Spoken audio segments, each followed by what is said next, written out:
तुर्की की supreme election council (YSK) के सरबराह ने तस्दीक की है कि रजब तैयब एर्दोगान ने सदारती इंतखाब में कामयाबी हासिल कर ली है और अब वो दोबारा तुर्की के सदर मुंतखब हो गए। YSK चेयरमैन अहमद येनेयर ने बाज़ाब्ता तौर पर इलेक्शन के नताइज का ऐलान करते हुए बताया कि एर्दोगान 52.16% वोट हासिल करके सदर मुंतखब हो गए। ये कल 2,77,00,000 वोट बनते। उन्होंने कहा कि अगर बाकी तमाम वोट जो अभी तक सिस्टम में डाले नहीं गए वो सारे भी अगर किसी एक उम्मीदवार को चले जाएं तो भी हतमी नताइज पर कोई फर्क नहीं पड़ेगा। उन्होंने बताया कि 99.43% बैलेट बॉक्सेस खोलने के बाद एर्दोगान के हरीफ कलचदारोगुलू को 47.86% वोट मिले। सदर एर्दोगान फतह के बाद दारुल हुकूमत अंकारा पहुंचे, जहां वो सदारती महल के बाहर जमा अपने हामियों से मुखातिब हुए। उन्होंने अपनी तकरीर का आगाज एक तरह गाने से किया और फिर कहा कि हम तुर्की से बहुत मोहब्बत करते हैं।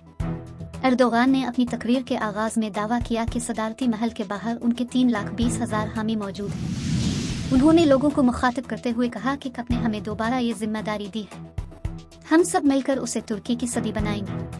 तैयब एर्दोगान की जानिब से अपने फतह का ऐलान कुछ घंटे पहले ही कर दिया गया था, जिसके बाद से दुनिया भर के रहनुमाओं ने उन्हें सदर मुंतखब होने पर मुबारकबाद दी है। उनकी जमात अब गुज़िश्ता लगभग 21 साल से इक़्तिदार में है। वो सना 2003 में तुर्की के वज़ीर-ए-आज़म मुंतखब हुए थे, जबकि 2014 में मुल्क के सदर बने थे।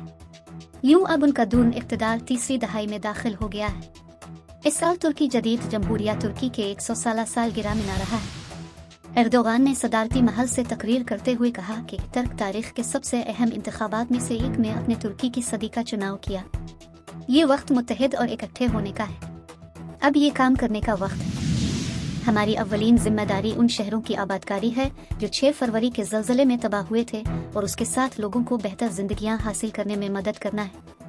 उन्होंने अपनी तकरीर के दौरान महंगाई कम करने का भी इरादा किया। उन्होंने अपोजिशन जमात को निशाना बनाते हुए कहा कि उन्होंने 2018 में 146 सीटें हासिल की थी, लेकिन सना 2023 में 169 इसलिए हासिल की क्योंकि उन्होंने बाकी जमातों से इत्तेहाद किए। इसका मतलब ये नहीं है कि वो मजबूत हुए। एर्दोगान ने याद करवाया कि पीर को सल्तनत उस्मानिया को इस्तांबुल फतह किए हुए 570 बरस हो जाएंगे। वो हमारी तारीख में एक टर्निंग पॉइंट था, जिसने एक सदी को ख़त्म और एक नए बाब का आगाज किया था। मुझे उम्मीद है कि ये इलेक्शन भी वैसा ही एक टर्निंग पॉइंट है। सल्तनत उस्मानिया की फौज के साबिक कमांडर मुस्तफ़ा कमाल अतातुर्क ने जमहूरिया तुर्की की बुनियाद 1923 में रखी थी और इसमें सेकुलर तज़्म हुकूमत की शुरुआत हुई थी, जो एक रिवायती तौर पर क़दामत पसंद मुआशरे में करना मुश्किल था। इसके बाद से मुल्की फौज ने 4 मुख्तलिफ हुकूमतों को गिराया जो उनके नज़दीक सेकुलरिज्म के नज़रिए के लिए खतरा थी। कई दहाइयों से मुआशरे का क़दामत पसंद हिस्से को इस बात का एहसास रहता था कि उसे रियासत की जानिब से जबर का सामना है। रजब तैयब एर्दोगान जो खुद 1999 में इसलिए जेल गए थे क्योंकि उन्होंने सेकुलर रियासत पर तनकीद की थी, ने सना 2003 में इक़्तिदार में आने के बाद से ये सख्त गिर सेकुलर तर्ज हुक्मरानी में तब्दीली लाई है।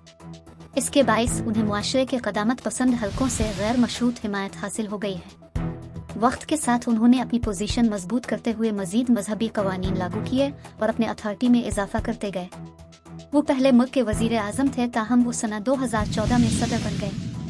सना 2016 की नाकाम बगावत के बाद उन्होंने अपने इख्तियारात में ड्रामाई अंदाज में इजाफा कर लिया।